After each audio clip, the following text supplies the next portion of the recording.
Bonjour à tous, donc aujourd'hui on se retrouve pour une nouvelle vidéo et donc aujourd'hui je vais vous expliquer comment j'ai choisi mon chirurgien pour avoir recours à la chirurgie bariatrique.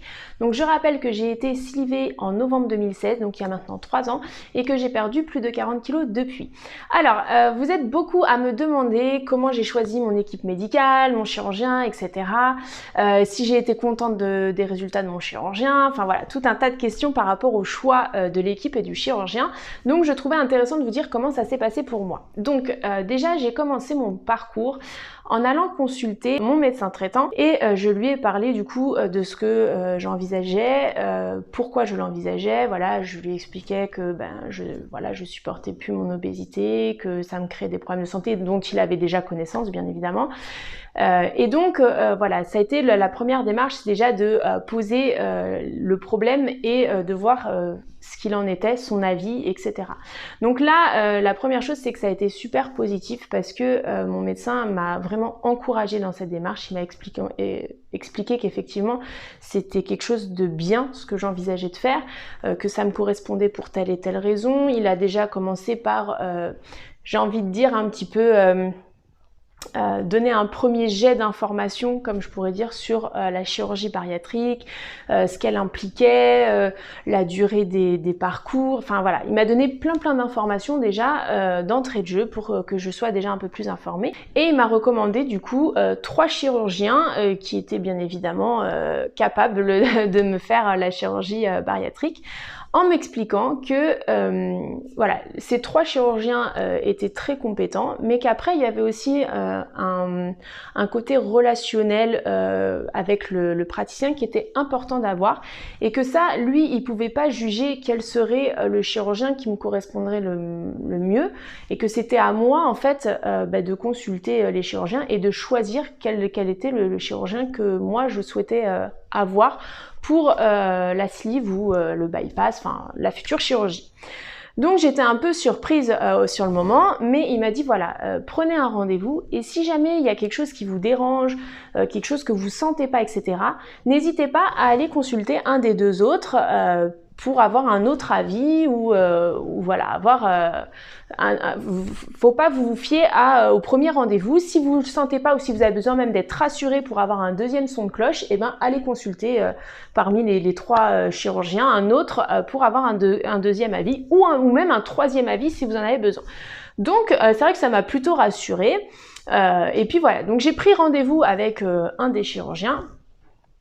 Et puis il se trouve que c'est lui qui m'a opéré parce que mon chirurgien, ce que j'ai beaucoup apprécié, c'est que effectivement quand vous prenez rendez-vous, vous attendez longtemps parce qu'il y a beaucoup de retard, mais vous comprenez vite pourquoi. C'est parce que c'est un chirurgien qui prend le temps. C'est-à-dire que si vous avez 20 questions, il vous répond à vos 20 questions. C'est quelqu'un d'humain, c'est quelqu'un qui est vraiment attentionné à vos craintes, qui va vraiment être vous accompagner, qui va vous expliquer quels sont les enjeux. Voilà, c'est pas un rendez-vous de 5 minutes qui est expédié, c'est vraiment un rendez-vous qui est complet. Alors bien évidemment, si vous n'avez pas de questions, il va pas vous inventer les questions, mais avant même déjà que vous posiez vos questions, il vous donne beaucoup d'informations. Voilà, c'est vraiment un chirurgien avec lequel il y a un vrai échange. C'est un chirurgien qui vous donne son numéro de téléphone portable si vous avez des questions, des choses comme ça, et c'est rare. Et voilà, et du coup j'ai vraiment eu le feeling avec lui et du coup je n'ai pas eu le besoin, j'ai pas eu ce ressenti de me dire il faut que j'ai un deuxième avis. Voilà, et c'est lui que j'ai choisi pour toutes ces raisons et je le regrette pas.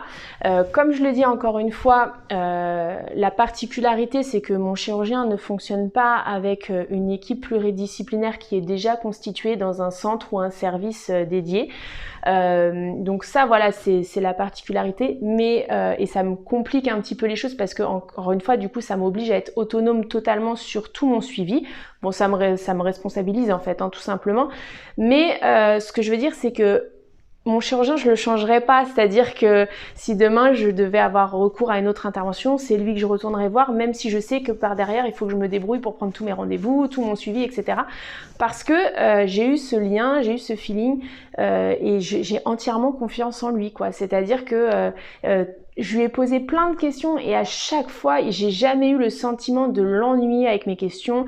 J'ai jamais eu le sentiment d'être expédié en rendez-vous, etc. Et ça, c'est super important parce que, encore une fois, au moment où on y va, on lui confie notre avenir, notre vie. Et c'est super important de savoir ce qu'il en est. Voilà, c'est pareil, il m'a aussi rassurée sur...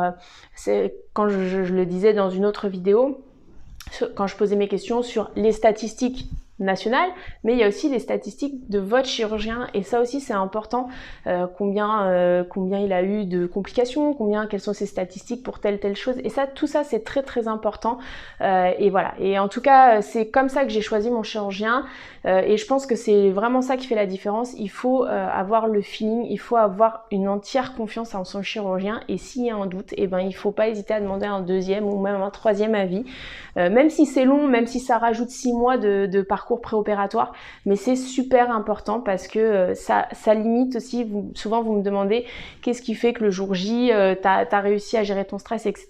Voilà, j'étais méga stressée le jour J, mais j'avais entièrement confiance en la personne qui allait m'opérer et ça fait toute la différence. Voilà, n'hésitez pas à me dire pour vous comment ça s'est passé et n'hésitez pas à liker et à partager. Et je vous dis à demain pour une prochaine vidéo.